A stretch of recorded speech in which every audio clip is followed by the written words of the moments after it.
suis ravie de vous retrouver aujourd'hui dans une vidéo écrivain dans laquelle je vais vous parler de que faire si personne n'aime vos écrits. Qu'est-ce que vous pouvez faire de cette peur?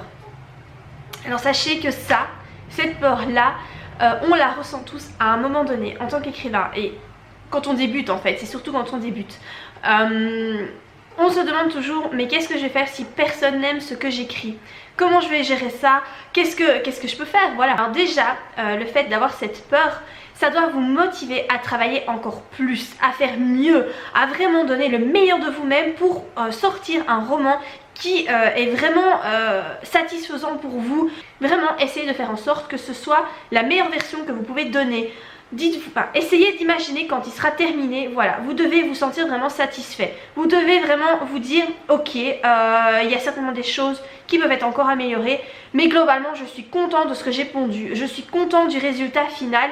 J'ai passé du temps, j'ai mis de l'énergie, je me suis renseignée, j'ai vraiment donné le meilleur de moi-même pour ce roman. Alors dites-vous aussi une chose, c'est que écrire de la merde, c'est quand même mieux que de ne rien écrire du tout.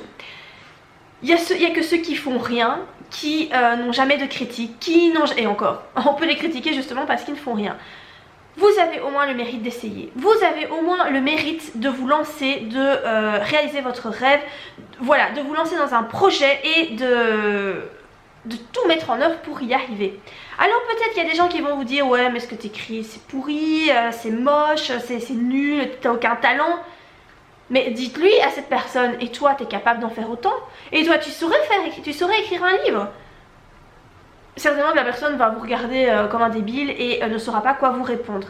C'est très facile de critiquer, mais moi je trouve que critiquer quelqu'un qui fait l'effort d'essayer de réaliser son rêve, d'essayer de s'améliorer, c'est très moche. Alors oui, peut-être que ce que vous écrivez, il y a certaines personnes qui vont pas aimer, on va peut-être vous dire que c'est de la merde, mais c'est quand même mieux d'écrire quelque chose de pourri que de rester comme ça éternellement devant votre page blanche avec vos hésitations, votre frustration parce que vous avez envie de le faire mais vous n'osez pas le faire.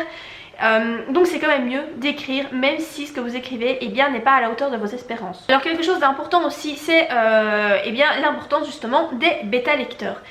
Mais des bêta lecteurs efficaces, hein, pas votre maman qui va avoir peur de vous blesser, non. Des bêta lecteurs en qui vous pouvez avoir vraiment confiance. Qui vont vous donner leur avis sincère, qui vont vraiment mettre le doigt sur vos faiblesses.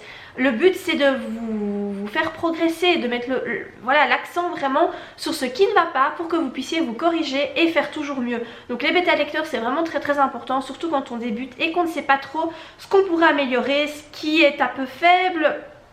Au contraire ce qui est vraiment très bon et que donc on doit encore essayer de faire mieux parce qu'il se trouve qu'on est fort doué, je sais pas, pour les descriptions, pour retranscrire des émotions, etc. Donc autant miser tout, on va dire, sur ce qu'on est doué, voilà, notre capacité à écrire certaines choses et essayer d'améliorer quand même les autres choses. Imaginons, voilà, vous êtes très doué pour faire les descriptions de paysages, vraiment quand on lit vos descriptions on a vraiment la sensation d'y être.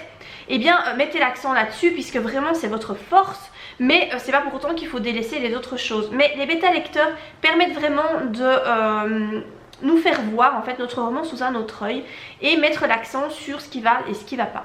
Finalement retenez bien une chose, c'est que c'est impossible de plaire à tout le monde. Vous n'y arriverez pas.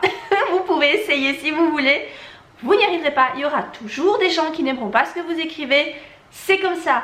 Je prends mon exemple, un exemple personnel, hein, voilà, After, la saga After. Je crois qu'on nous a bassiné avec ça, ça fait des années qu'on nous bassine avec ça.